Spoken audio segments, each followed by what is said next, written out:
Hermanos, Dios lo bendiga a todos en el nombre del Señor Jesucristo. Estamos entrando en la segunda parte de la prédica denominada Tiatira, defensa educativa contra los conquistadores de honra. Tiatira, defensa educativa contra los conquistadores de honra. Y al respecto, ya hemos dicho por más de una vez que el demonio y sus huestes de maldad son sumamente hábiles para intentar llevarnos al pecado y que necesitamos discernimiento de Cristo para poder ejercer defensa eficaz. Vimos la variedad de sus ataques mediante la revelación que Jesús le hizo a los ángeles, pastores principales de las congregaciones del Asia Menor. Y en la última entrega estuvimos pormenorizando dos puntos relacionados con la defensa educativa, que involucraba principalmente a los siervos educadores alzados en cada iglesia local. Efesios capítulo 4, versículo del 11 al 16. ¿Quiénes deberían ser apuntalados doctrinalmente y con ejemplo de vida por el pastor principal? Hebreos capítulo 13, versículo 17. También citamos a un segundo grupo responsable de educar a los siervos del Altísimo, grupo mucho más antiguo que el primero que he nombrado. Y aquí nos situamos en el hogar, en base a Deuteronomio capítulo 6, versículo del 4 al 9. Aglutinamos aquí en este sector a los que dieron vida física y aquellos que sin darla, a mérito del enlace conyugal que conforman, crían a las nuevas generaciones en dicho núcleo familiar. Ganancia si ambos cónyuges son tributarios a Cristo. Si uno solo, el trabajo se multiplica, pero no se cancela el mandato. De ahí lo importante en no casarse en yugo desigual. También apresamos el modus operandi de los que denominamos conquistadores de honras, que generalmente usan para llevarnos al mal. Recordemos, primero, se gana nuestra confianza, usando su charla, exponiendo ideas y pensamientos sumamente interesantes y acciones en ese mismo tono. Segundo, una vez creado ese colchón de confianza, intentarán llevarnos a su templo, que puede ser sumamente variado, ¿ya? Un bar, una discoteca e inclusive un restaurante, si se da cuenta que aún no está listo para ir a los otros sitios, ¿no es cierto? Y ahí intentará rebajar nuestras últimas defensas, usando nuevamente charlas, acciones amenas y distinguidas, probablemente música, baile, comida, bebida, probablemente espirituosas. Una mesa servida para conectar con dioses que probablemente este individuo o individua no sepa que adora. Continuarán las promesas, por ejemplo, si hay algún problema, voto solemne que no nos dejarán solos, macebo, ¿no? Y bueno, todo en espera que la trampa se termine por cerrar. También dijimos que hay dos tipos de conquistadores de honra. Los que son máster, que es su estilo de vida, un estilo de vida cotidiano. Salen a cazar. Todo para ellos es un coto de caza, ¿ya? Y sí saben que nos van a usar. Y los otros, que escúchenme por favor, ¿ya? Que probablemente sí desean algo bonito con nosotros, pero por su estilo para lograr, en base a la cultura pecaminosa y pueril del mundo, terminarán haciéndonos daño. Que por ello tajantemente las escrituras ponen coto a incluso imaginarnos algo bonito con cualquiera de ellos, con el siguiente mandato puntual. Cito 2 de Corintios capítulo 6, versículo 14. No os unáis en yugo desigual con los incrédulos, porque ¿qué compañerismo tiene la justicia con la injusticia? ¿Y qué comunión la luz con las tinieblas? Pregunto, solamente pregunto. ¿Qué hace en este sentido continuamente un creyente a solas con un incrédulo?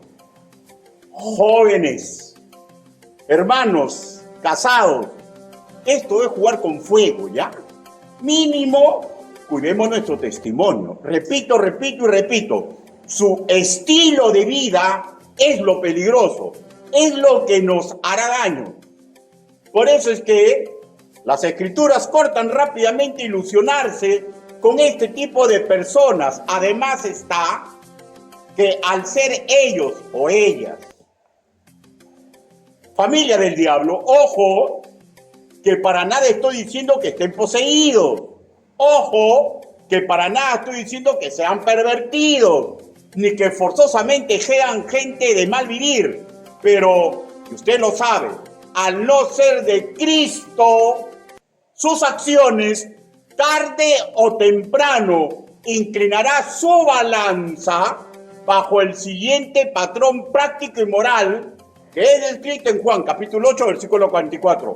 Vosotros sois del diablo, vosotros sois de vuestro padre el diablo, y los deseos de vuestro padre queréis hacer. Simple como el agua, simple como el agua. Así mismo recordemos, no hay forma de obrar de ningún ser inteligente que sea desconocido para Dios. Él es el verdadero papá, lo sabe todo.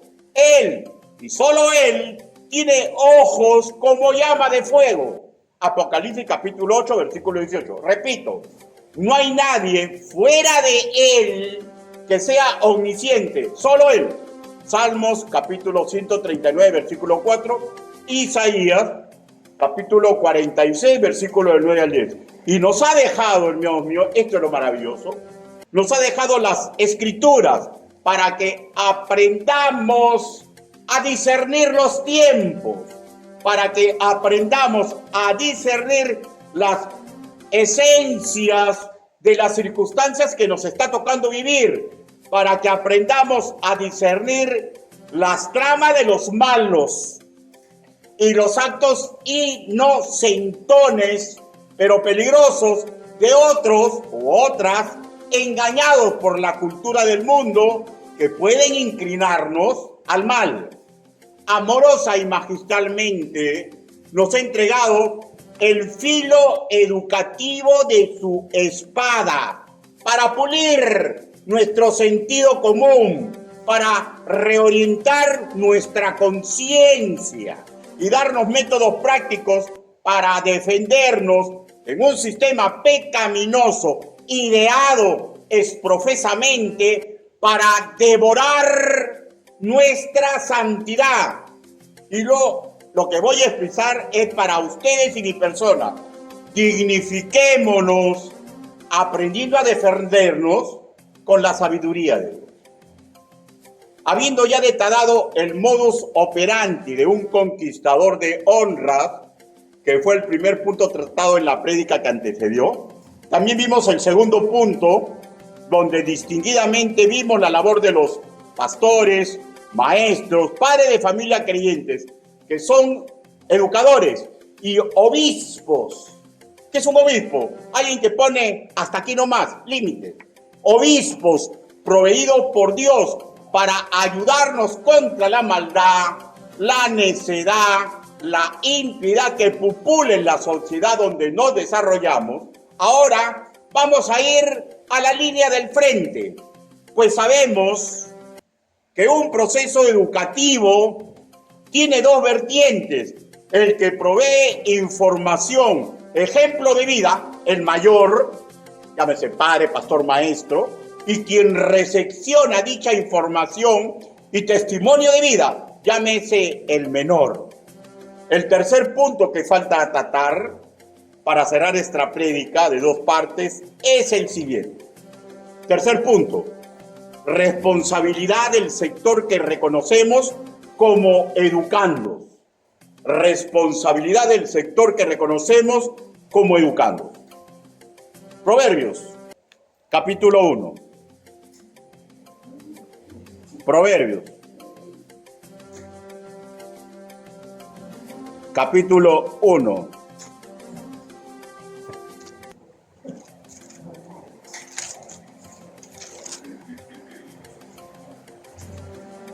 Versículo del 1 al 5.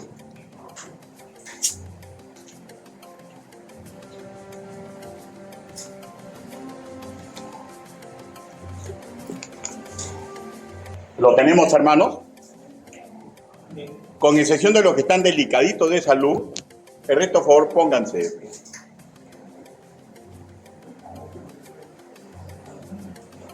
La palabra del Señor dice así, Proverbios, capítulo 1, versículo 1 al 5. Los proverbios de Salomón, hijo de David, rey de Israel, para entender sabiduría y doctrina, para conocer razones prudentes, para recibir el consejo de la prudencia, justicia, juicio y equidad, para dar sagacidad a los simples, a los jóvenes, inteligencia y cordura. Oirá el sabio y aumentará el saber, y el entendido adquirirá consejo. Todos a la voz de tres, por favor leamos el versículo 5. 1, 2, 3. Oirá el sabio y aumentará el saber, y el entendido adquirirá consejo. Palabra de Dios. Bendito Padre Celestial, mis hermanos hoy reunidos y aquellos que han sido invitados, Señor, todos comprenden o deben comprender a cabalidad que no existe ser humano digno de predicar ni enseñar su evangelio. Señor, pero usted me está dando la oportunidad. Hable, Señor Yahvé. Utilice el trabajo que he preparado para los que escuchan, Señor. Sean advertidos, Señor, de la trama del mundo y para que su predicador recuerde, Señor, que él no está sobre estas advertencias, que sigo siendo un educando suyo. Así le pedimos, así le suplicamos, en el nombre del Señor Jesucristo. Amén. Por favor, tomen asiento. Hermanos, quiero que notemos que en los estamentos educativos que menciona esta porción de Proverbios, ponen al simple, uno que es puerta abierta a ideas, conceptos y situaciones. Digamos uno que puede ser fácilmente engañado, ¿ya? Pero en el mismo rubro ponen a jóvenes, ¿ya? Que están creciendo en inteligencia y cordura. Pero también pone en este rubro al sabio. Explico. Implica que todos, sin excepción, pueden ser mejorados mediante la influencia educativa de la palabra de Dios. O sea, no se excluye a los que están creciendo bien. No se excluye a pastores, ni maestros, ni padres de familia creyentes de ser y siempre ser educandos. Pues escúchese y grábeselo en su tutuma. Maestro solo uno, Jesús el Cristo. Mateo capítulo 23, versículo 10.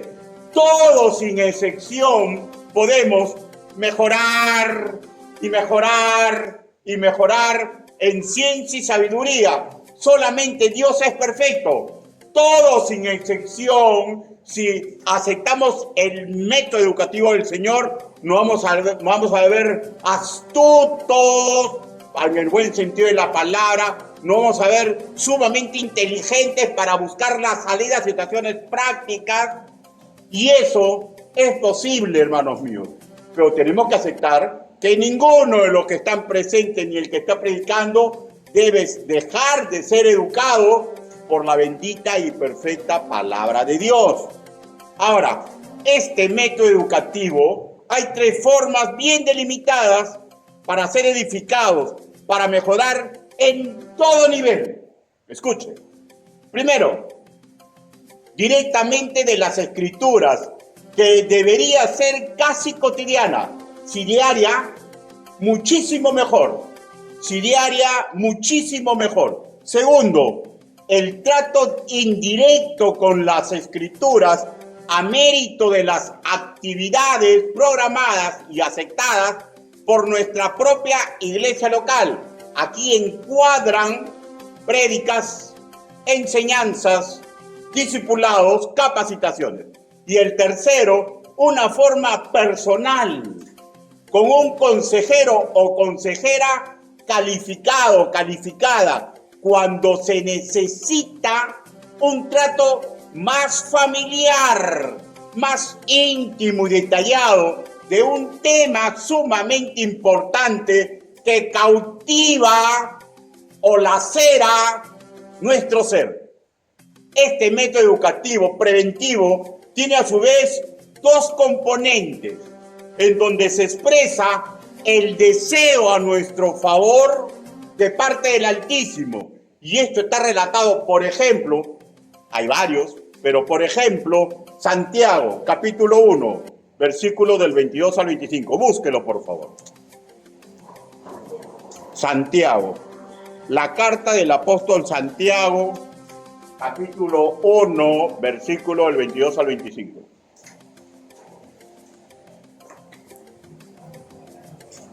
Si ya lo ubicó, me da una señal. ¿La puedo leer? Ya.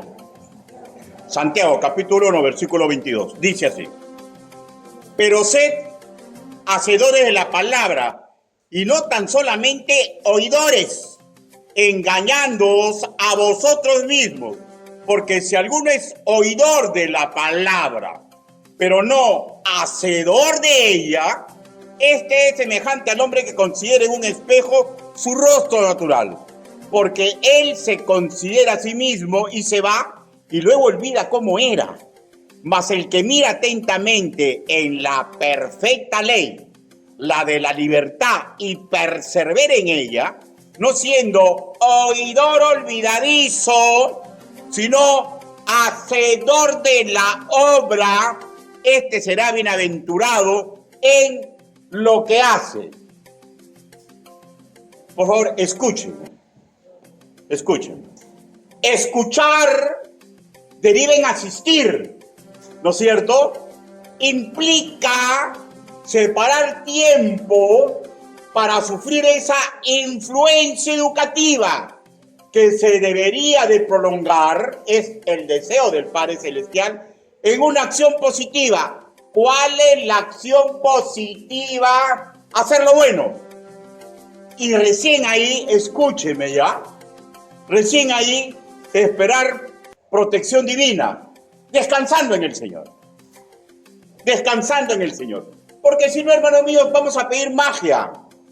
El cristianismo no es magia. El cristianismo es un proceso educativo en el cual confiamos en el rabí que lo propone. ¿Quién es el rabí? El maestro de maestros, el señor de señores, el que nos ha dado vida eterna y nos ha alumbrado el pensamiento mediante las escrituras. Le leeré Salmos capítulo 119, versículo 133.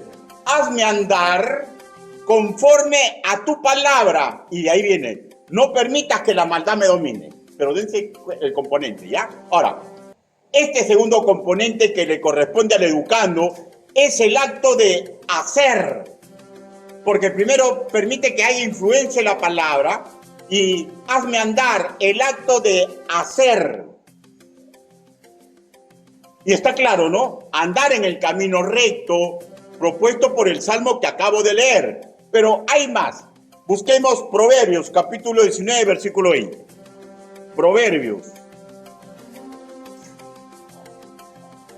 Proverbios, capítulo 19,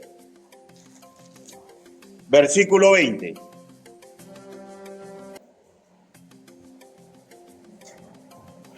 Dice, ¿lo tenemos, hermanos? ¿Lo tenemos? Proverbios capítulo 19, versículo 20. Dice, escucha el consejo y recibe la corrección para que seas sabio en tu vejez. ¿Ya? Miren, aquí el hacer se manifiesta, ¿saben con qué? con aceptar la corrección.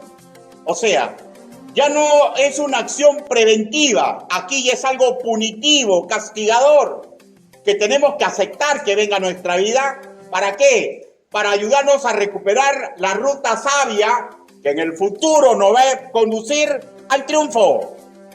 Pero el triunfo espiritual, ¿ya? No el triunfo emotivo ni físico, porque eso, hermanos míos, depende de muchas más circunstancias, ¿ya? Y espero sea claro, ¿no? En todos los casos citados hay un proceso dual. Escuchar implica estar atento al consejo. Y lo segundo, la acción de aceptar el rumbo preestablecido de lo que escuchamos o el cambio de rumbo cuando es notorio que eso es lo que necesitamos. Regresemos a la etapa de escuchar, de oír, de leer, de separar tiempo para tener intimidad ideal con Dios. Y la intimidad ideal con Dios implica intimidad con la palabra. Si las escrituras califican, escúcheme ya, como malo lo que ha propuesto nuestro corazón, ya no hay más que hablar. No es malo, es malísimo. ¿Ya? Alejémonos de ese deseo. Otra decisión. Escúcheme y grábeselo yo. Alejémonos de lo que están impulsando intelectualmente o emotivamente que nos rebelemos, pues la oposición práctica a la ciencia escritural, escúcheme ya, solamente va a traer desgracias a la vida personal. ¿Ya? Solamente va a traer desgracias a la vida personal. Créanlo, hermanos míos, no es una opción, ¿ya? No apueste su santidad, su tranquilidad. Es una realidad expresada por las Escrituras. Tiene que haber de parte nuestro una acción punitiva. No hay lugar para el coqueteo con el mal. Debemos de arrancar lo que sabemos nos hará pecar. Le voy a leer Mateo capítulo 18, versículo 9. Si tu ojo te es ocasión de caer, sácalo y échalo de ti. Mejor te es entrar con un solo ojo en la vida que teniendo dos ojos ser echado en el infierno de fuego. Hermano, esto no es literal, ¿ya? Ya, no es literal, porque uno no puede atentar contra su físico, ¿no es cierto? Es gráfico. ¿Qué es lo que grafica? Escúcheme, ¿ya? Lo urgente de salir de un estado de tentación. Lo urgente de salir de un estado de tentación. O como el patriarca José, ¿no? Que sorprendido por la soltura de huesos de la esposa de Putifar, ustedes saben lo que ocurrió, ¿no? Se mostró tal como vino al mundo y parece que era una mujer pues muy guapa, ¿no es cierto?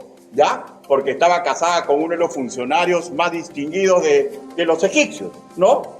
¿Y qué es lo que hizo el patriarca José? Prefirió correr, escapar de la escena que le era propicia para pecar. Génesis capítulo 39, versículo del 11 al 12. Y después, que digan lo que quieran decir. No hay problema. ¿No? Si es hombre, pueden decir esto. Como que realmente es maricón. Y si es mujer, hijita de mamá. ¿No? Que digan lo que digan, no hay problema.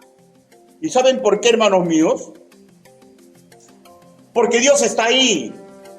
Y convertirá nuestra piedad en acto de bendición, aunque a ojo de mundo, como ocurrió con él, fue una maldición, pues fue echado en la cárcel.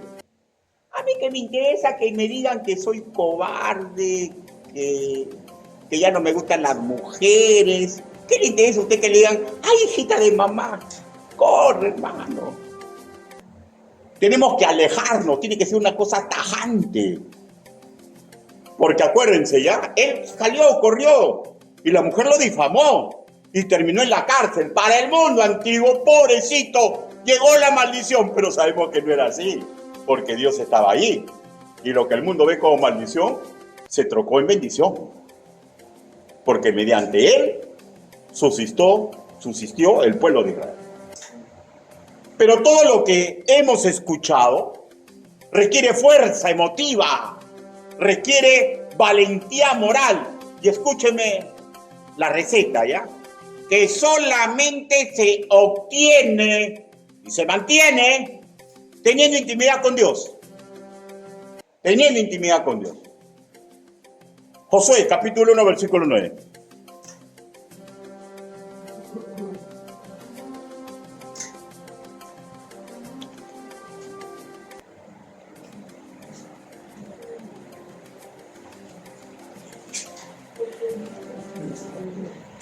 Josué, capítulo 1, versículo 9.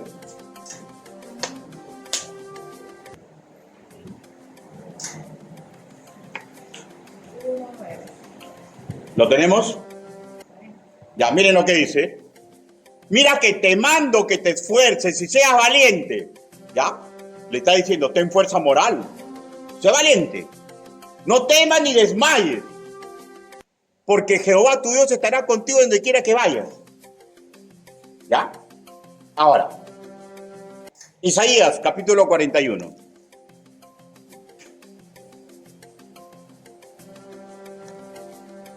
Isaías, capítulo 41. La fórmula se repite. Miren, ¿ah? Versículo 10.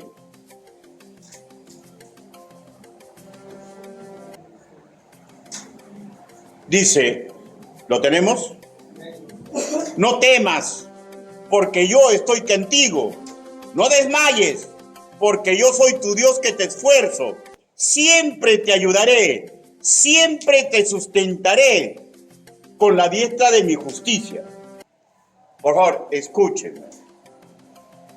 El Señor nos ayuda sobrenaturalmente y mucho más si en nosotros hay un transitar en obediencia, descansando en Él y en sus métodos. Salmo capítulo 37, versículo del 4 al 9. Le voy a hacer una cosa bien simple para que usted se dé cuenta, ¿ya?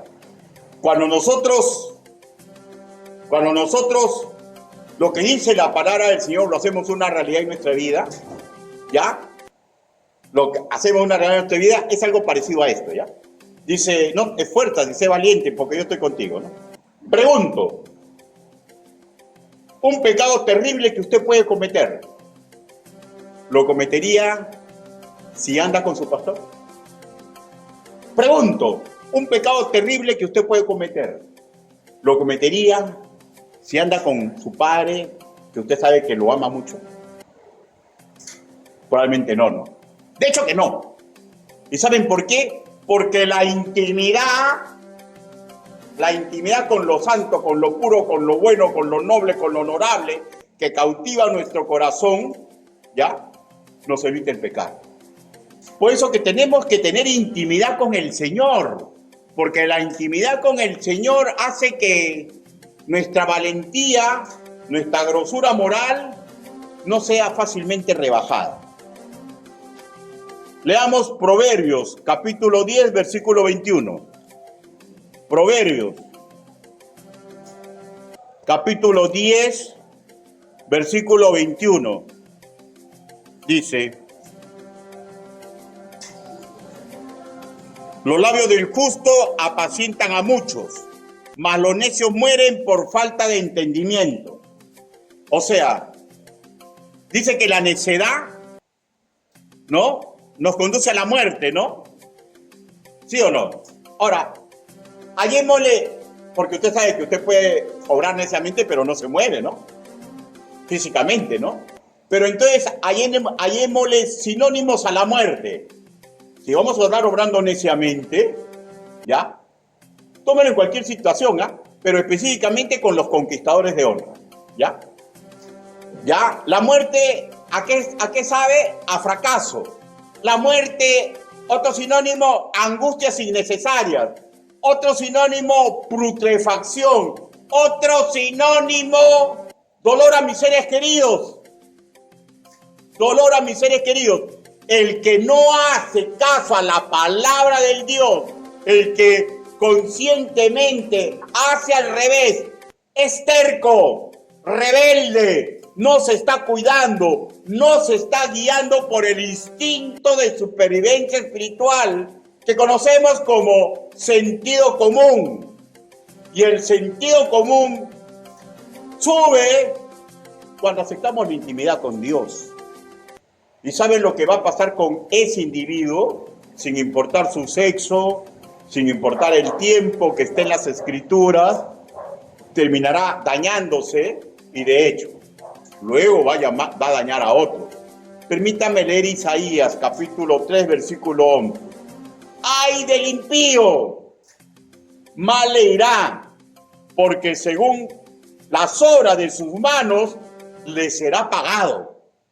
Fatalmente, hermanos míos, para los que así procedan como el necio, están imitando al impío. Y se va a cumplir la siguiente ley universal. No podemos escapar a las consecuencias naturales de nuestras acciones. Es impensable que en un acto de necedad derive alguna virtud o derive alguna bendición. Y la pregunta es, ¿habrán enseñado esto en Tiatira? No lo sé. Lo que sí sé es que es una decisión personal el educarse en la palabra de Dios. Lo que sí sé es que es una decisión personal aceptar los consejos que derivan de las escrituras. Lo que sí sé es que aquí sí se enseña sobre otras cosas. Ahora, un congregado que no escucha es porque ha tomado la decisión de no escuchar. Pues si no vino por ZX 4587 razón, motivo, puede pedir el audio, puede pedirle la prédica escrita y se le proporcionará. O sea, si no escucha, es porque ha decidido no escuchar.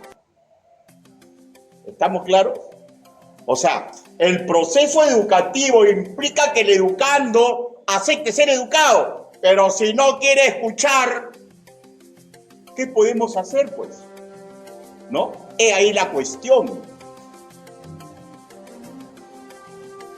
A esta altura, algún padre de familia o educador a la antigua dirá, esos que creen que la letra con sangre entra, pues, no, el pastor es muy suave. Si yo detecto una junta indebida así, con esas personas, a mi hijo, mi hija, no, a mí no me va a pasar, porque le meto una que no le va a quedar ganas para tener ese tipo de juntas. Permítame reír, hermano. ¿Ya? La violencia no es una muralla para evitar que seamos necios. Solamente es un dique que funciona cuando tenemos miedo. ¿Ya? Pero a veces el deseo supera el miedo. A veces el deseo supera el miedo. Y la opinión de Dios, hermanos míos, es lo que prima, ¿ya? Porque dice, él habla así, le falta cancha. Seguro que es suave con sus hijos, le falta cancha. Pero vamos a ver lo que opina Dios, pues, ¿no?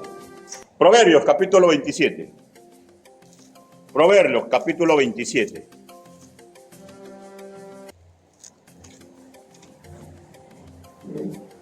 Versículo 22.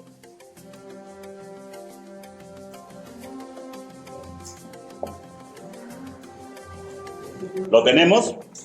Proverbios capítulo 27, versículo 22. ¿Lo tenemos, hermanos? Miren lo que dice Dios.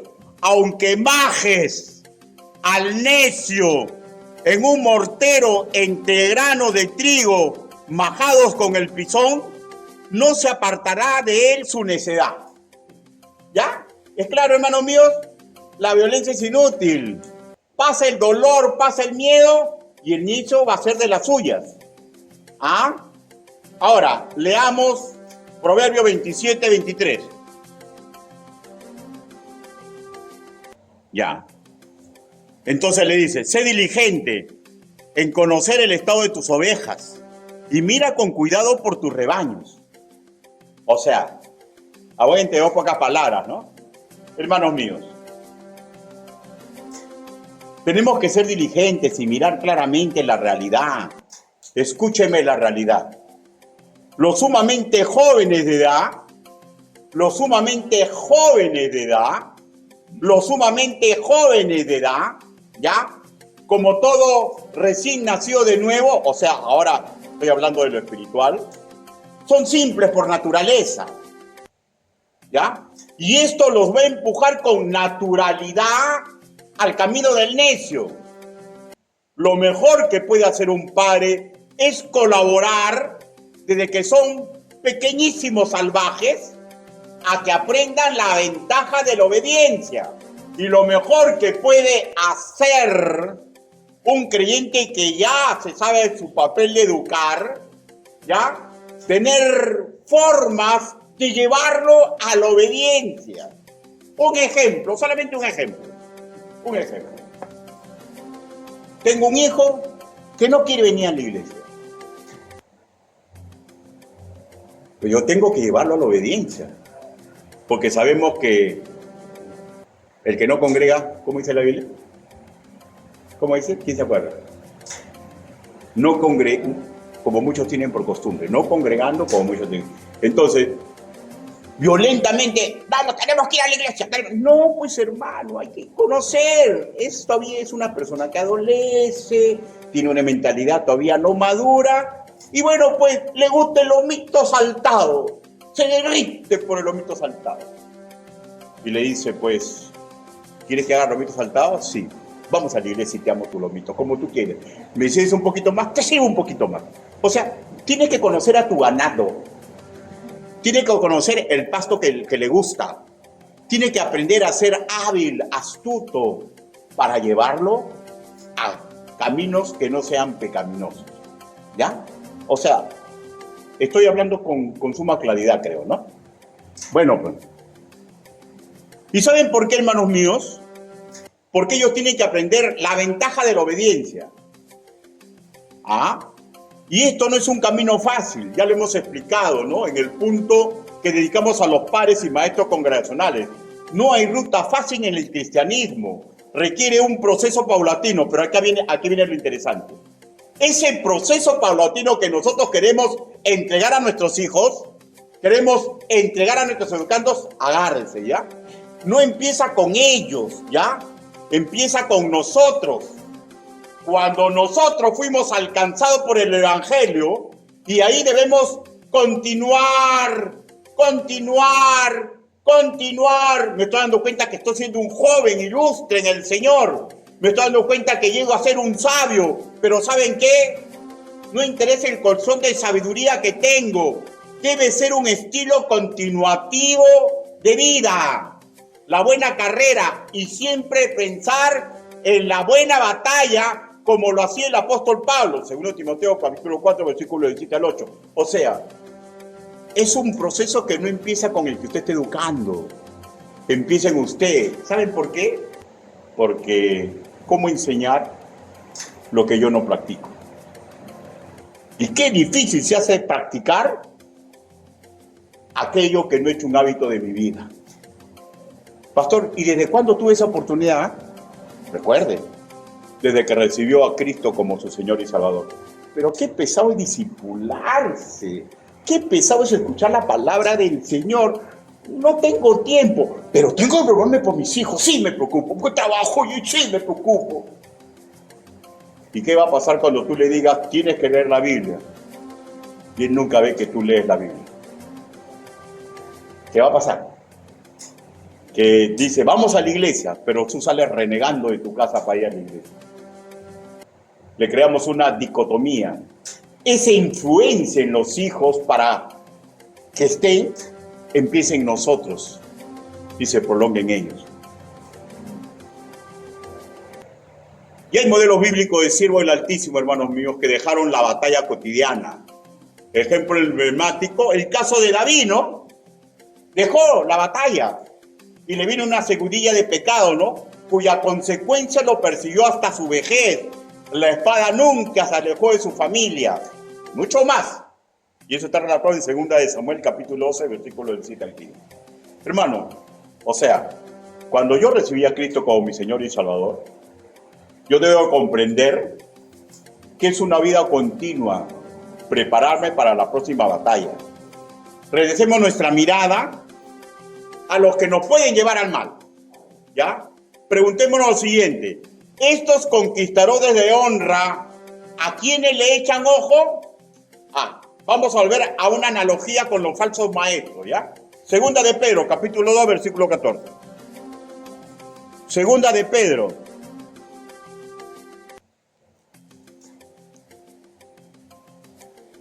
Capítulo 2, versículo 14.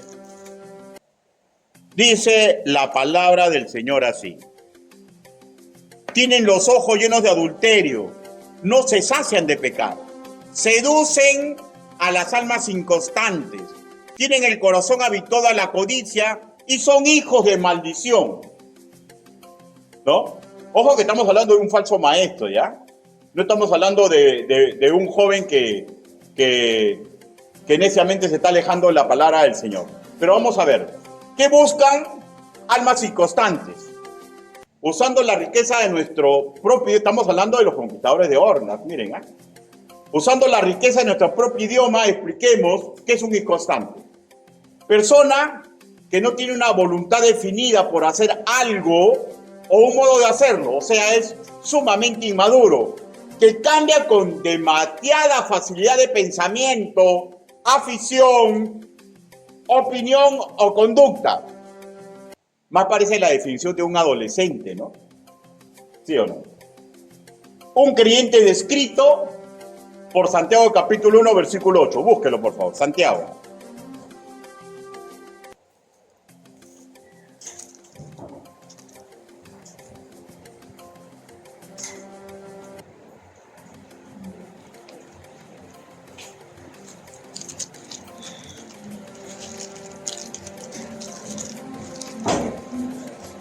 ¿Lo tienen? Santiago, capítulo 1, versículo 8, dice: el hombre de doble ánimo es inconstante en todos sus caminos. El hombre de doble ánimo es inconstante en todos sus caminos. ¿Cuál es la característica de un congregado inconstante? Segunda de Pedro, capítulo 3, versículo 16. Esto es por analogía, ¿ya? Segunda de Pedro, capítulo 3, versículo 16. Dice: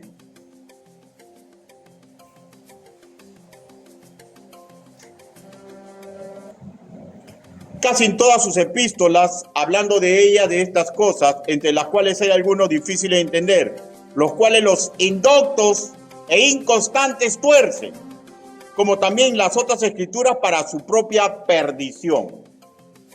¿Saben cuál es la característica de un congregado inconstante? ¿Ya? Tuercen las escrituras. ¿Saben lo que implica el término torcer en el original griego? Implica el siguiente significado: la torturan, la hacen sufrir. Voy a dar un ejemplo práctico, ¿ya? ¿Cómo podemos hacer sufrir las escrituras, ya? En un posible diálogo, ¿ya? Solicitante, una damita, por ejemplo, ¿ya? Podría ser un hombre, una damita, ¿ya? El próximo ejemplo es con un hombre, ¿ya? Pastor, Javiercito, el que está asistiendo a la escuela dominical, el que está en el último ciclo de economía, el que estudia en la universidad tal, para no ser propaganda de ninguna universidad, ¿ya? El que es pariente del hermano fulanito de tal, el que tiene ojos verdes, me ha pedido ser su pareja sentimental. Ore por nosotros, por esta linda relación. Respuesta: hermanita, pero ese jovencito parece que no es nacido de nuevo, ¿no? No olvide sus enseñanzas sobre yugo desigual. Respuesta de la jovencita: pastor, pero un joven tan lindo, tan atento, con esa sonrisa, con esos ojos tan dulces y esa inteligencia y dedicación para los estudios, creo que a él no se le aplica. Tiene unos ojos tan lindos y tan sinceros. ¿Se dan cuenta lo que significa torturar o torcer la palabra del Señor? ¿Por qué lo hace? Segunda de Corintios, capítulo 2, versículo 17.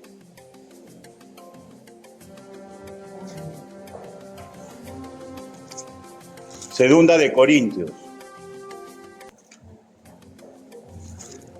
capítulo 2, versículo 17. Dice: pues no somos como muchos que medran falsificando la palabra de Dios, sino con sinceridad como de parte de Dios y delante de Dios hablamos en Cristo. Ojo que estamos usando solamente analogías, ¿ya?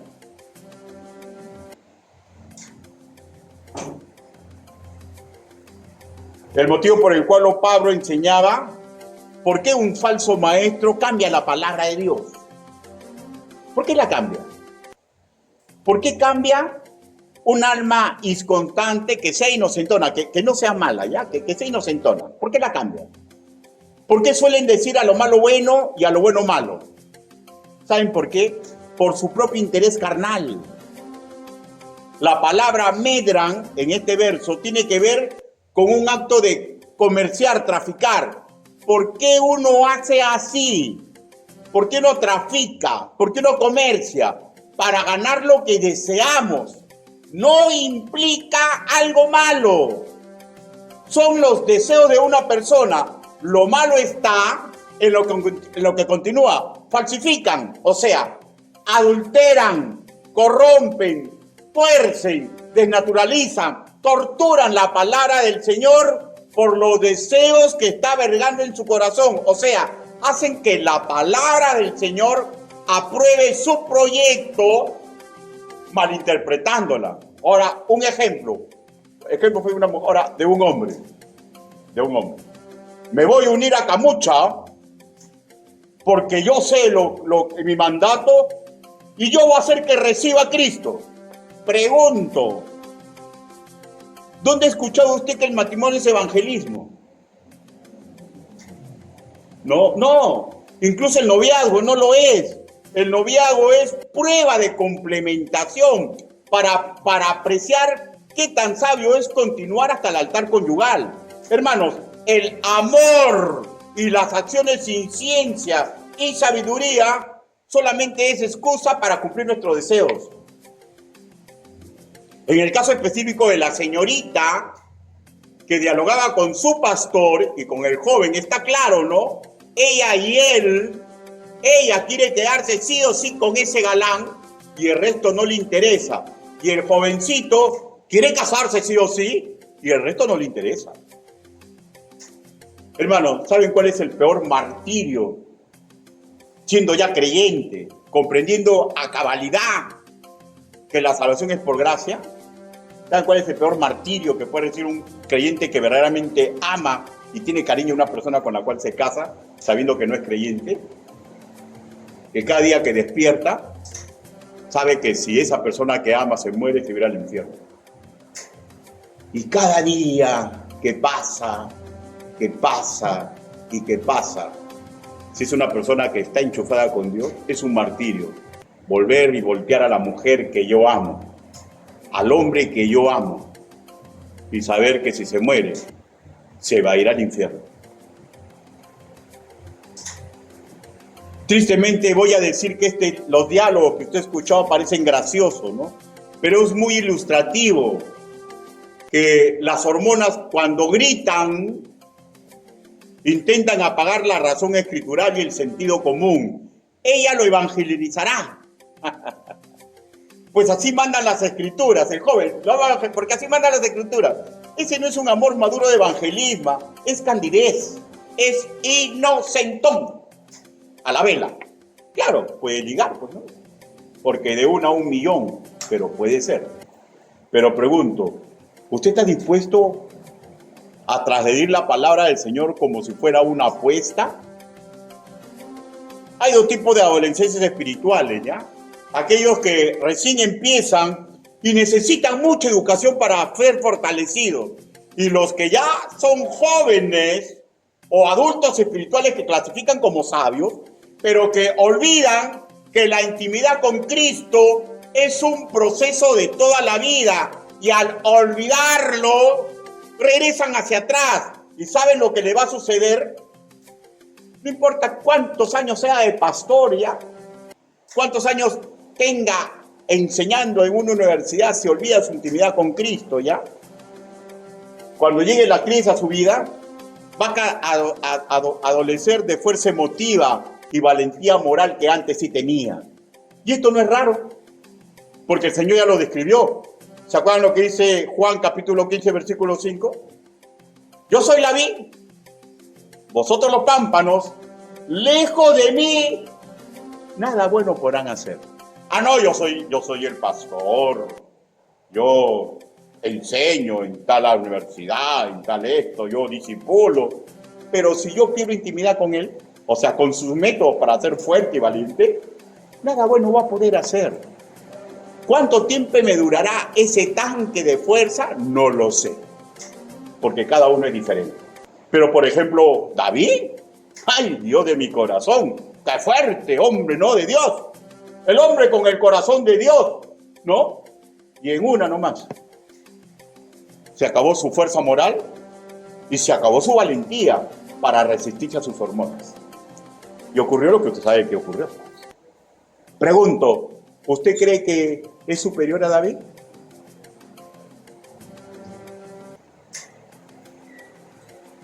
Todo quien adolece de una buena y continua intimidad con Dios suele volverse inconstante. De ahí que los cebos de los cazadores de honra se vuelven más efectivos contra él o ella. Efesios capítulo 4, versículo 14.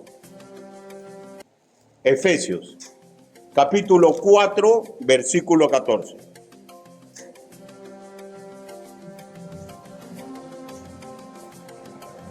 Dice la palabra del Señor, para que ya no seamos niños fluctuantes, llevados por doquier de todo viento de doctrina, por estratagema de hombres que para engañar emplean con astucia las artimañas del error. ¿Ya?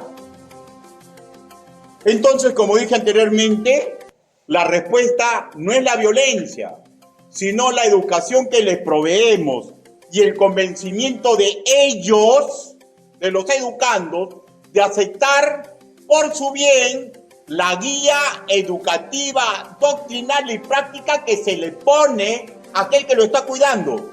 ¿Quiénes son los que están cuidando? Versículo del 11 al 13.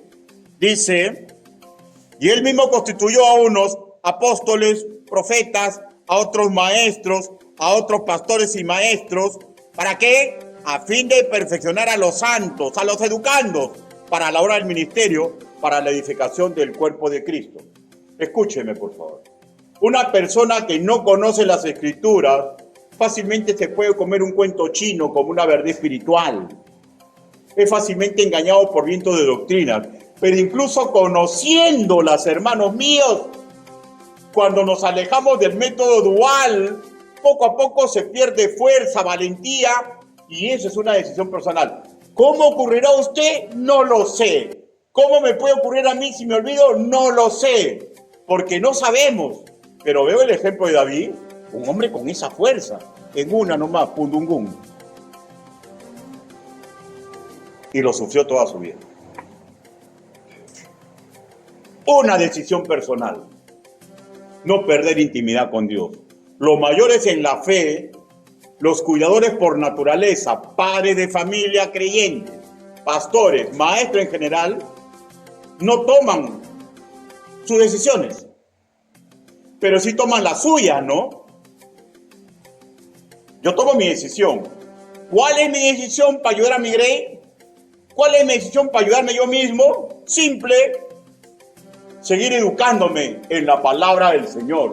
Simple, seguir teniendo intimidad con Dios. Simple, ¿ya? Ocupar el labor de obispo cuando me toque, sin miedo. Porque miedo solamente hay que tenerle a aquel que manda al infierno. Y a mí Dios no me va a mandar al infierno. O sea, aquellos que son padres, aquellos que son maestros, son obispos de un grupo, y tiene que aprender a decirle no. Y para eso se necesita fuerza, entereza, que no va a salir si estamos alejados de la intimidad con Dios. Siendo esto una guerra, hermanos míos, siendo esto una guerra, debemos comprender que podemos perder muchas batallas, pero yo los invoco en el amor del Señor Jesucristo. Hagamos todo lo posible para que nuestra juventud no sea esa pérdida. Repito, eduquémonos para darles buenas razones. Seamos ejemplos dignos de imitar. Que vean que en nuestra natural incapacidad nosotros nos estamos esforzando. Conclusiones. Primero, esforcémonos tanto maestros, padres y ustedes jóvenes, hagan lo propio. No olvidemos ninguno de nosotros lo que escribió Oseas, ¿no? La causa de las desgracias de Israel. Mi pueblo fue destruido porque le faltó conocimiento. Capítulo 4, versículo 6. Ahora, la pregunta es, ¿y cómo le faltó conocimiento al pueblo de Israel si se las sabían todas? Simple, porque el conocimiento es constante para que constantemente tengamos sabiduría para las situaciones prácticas de la vida. Ellos que sabían la Biblia al revés y al derecho, pero ¿saben lo que pasó con Israel? Perdió intimidad con Dios. Segundo, prioricemos nuestra propia educación porque el lobo siempre está al acecho, ¿ya? Porque los conquistadores de Orlan están cerquita nomás. Y jugar con uno de ellos, al modo canderoso de la Caperucita, acercándose más de la cuenta y decirle, lobo, ¿qué estás haciendo? Hermano, va a terminar mal, muy mal, ¿ya? Escúcheme, ¿ya? Solamente en el cuento de Anas, gana y se salva la Caperucita. En la vida real no es así. Porque el que atenta contra su santidad sabiendo, no va a salir bien librado. Tercero, una persona que no quiere adquirir conocimientos va a ser presa fácil de los cazadores. Otro caso. Pero si ya tiene conocimiento, pero en la práctica ha decidido hacer como quiere, no aceptando las advertencias y la palabra del Señor, la necedad, hermanos míos, nos prepara para la impiedad. Y si así procedemos, vamos a terminar siendo avergonzados. Permítame culminar leyendo todos juntos Proverbios, capítulo 10.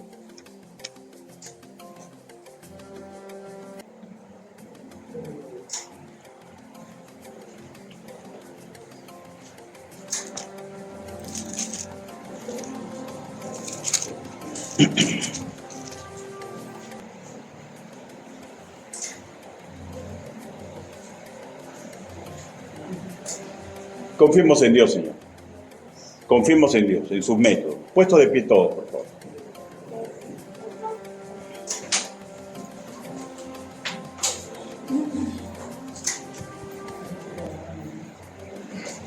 Versículo 22.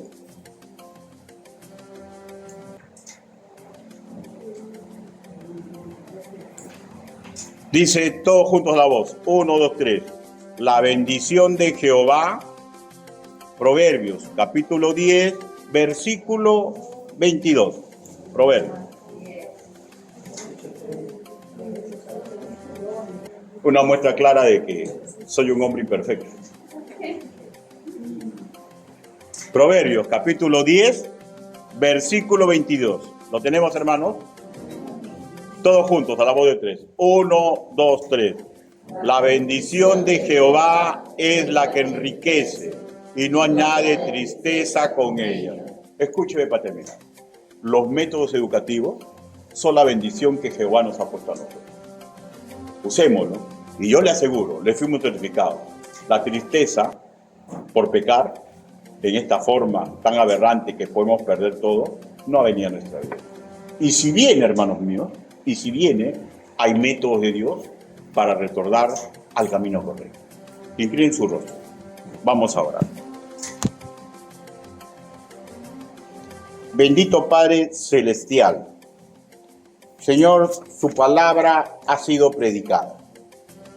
Señor, sabemos con suma claridad que hay personas, Señor, a nuestro alrededor, unos que se acercan con nosotros para usufructuarnos, Señor. Y otros que se acercan, Señor, porque no son malos, quieren algo bueno.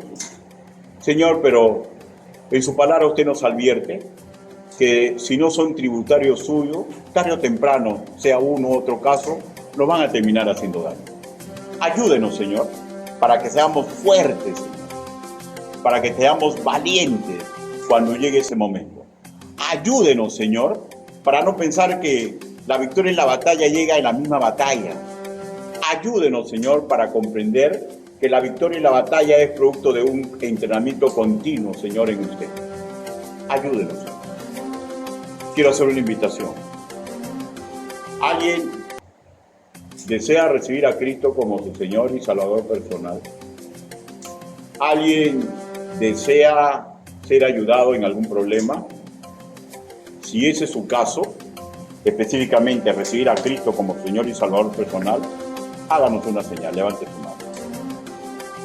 ¿Alguien desea recibir a Cristo como Señor y Salvador personal? Ahora quiero hacer otra invitación. ¿Quiere usted tener fuerzas, hermanos míos? Si usted se ha dado cuenta que se está separando de su intimidad con Dios. Hermano, no juguemos con fuego. Si ese es su caso, permita que todos oremos por usted. Si es su caso, levante e inmediatamente baje la mano. ¿Alguien desea que ore por él? Dios te bendiga. ¿Alguien más? Dios te bendiga, Dios te bendiga, Dios te bendiga, Dios te bendiga, Dios te bendiga, Dios te bendiga. Vamos a orar. Bendito Padre Celestial, Señor, usted ha visto las manos levantadas. Ayúdelos, Padre, porque yo sé muy bien, mi Dios Santo, porque a mí me ha pasado muchas veces, Señor, que ajetreado en las cosas buenas de este mundo, Señor, sin darme cuenta, me alejo sin tu mirada. Señor, no permita que eso pase con mis hermanos. Señor, a mí deme fuerzas para que, si es posible, nunca más me vuelva a ocurrir, Señor. Ayúdenos a todos, Señor, para que cotidianamente estemos transitando en su palabra, Señor, transitando en su obra y transitando, Señor, en su oración. Así le pedimos, así le suplicamos, en el nombre bendito, precioso y poderoso del Señor Jesucristo. Dios lo bendiga, hermanos. Amén.